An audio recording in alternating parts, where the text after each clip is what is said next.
Good day and welcome to a new video. Don't forget to like, share, subscribe. Hello and welcome to Weekly Tips. Today I just wanted to talk to you a little bit about movement. So yeah, movement is something we like to portray in our pieces.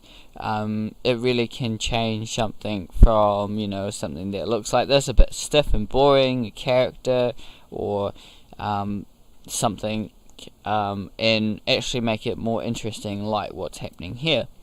And there's many ways about doing this. You want to pick a pose, a movement that goes with your character, that tells your story, and things like that. You want to portray that. There's many ways to do it. So we'll start off with the first one. So this is something I slowly prepared for. So it's basically I just traced over just to see what the movement is like for these different poses, and yeah, so you can see those. So basically if I turn these off, you can start to see some of the movement and how it works and everything. And basically you could do it that way. You could just use your reference that way and then drag your character things on top. But as you can see, you fall into a little bit of a strut here because it looks good, but it might look a little stiff, which is something I'm trying to let you guys know about, capturing movement so it doesn't look too stiff. That's definitely something I'd like to definitely talk to you guys about a bit further.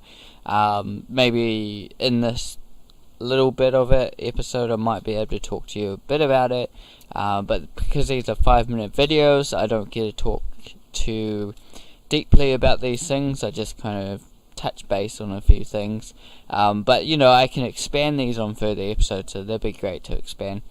But anyway, we'll turn these back on and I'll turn off the guides.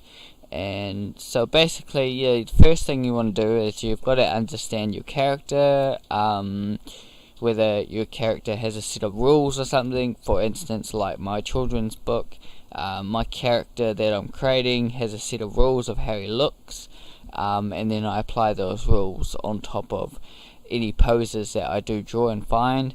But for this one, we're just doing looking at these movements and how to capture them. So I'll just do this one today, and we'll go further into it in maybe another episode of these weekly tips.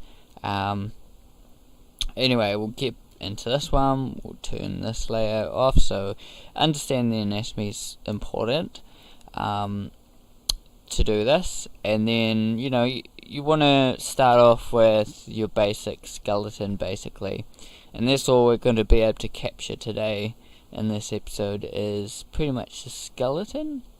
So yeah, I'll just do that and then we can continue. So yeah, you can see me just starting on the neck here and just breaking up to poses. So I'm starting with the egg shape, and then I'm kind of breaking it down because I kind of know this stuff in my head, where I'm going, that I can actually do this without using so much shapes and form. But it's great to break it down so you can see me go back a little bit further and actually use that line of action. I'm creating a line of action there of the action of where the spine goes and where those legs meet and the arms. So that really helps that line of action. But yeah, it's just a bit of learning to do this kind of thing, and then keep drawing poses and things like that. That will help. So I'm back. So basically you can see I did a drawing here. I sped it up for you guys just to show you guys so I can talk a little bit more. So basically, I deconstructed a little bit.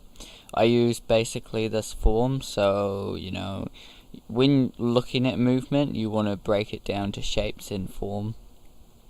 Easier way to do it, so use the egg for the head. new layer. Yeah, there we go. See, so you want this egg, and then where the spine goes, so the spine for this actually goes a little bit further, and goes like that. So it's very close to the actual what it's supposed to be, but in a way you can push it a bit further, it's a little bit more pushed up this way, and it's using that your license, you can push things a bit further to make your drawing feel a bit more, have a bit more movement than this image, which is our license to use that. It's you don't want exactly what this is sometimes, because it may feel a bit stiff.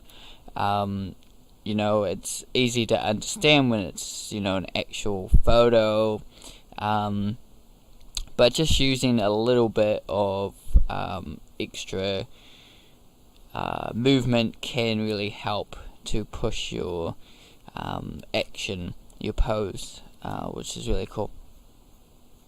So that's my little tip for today.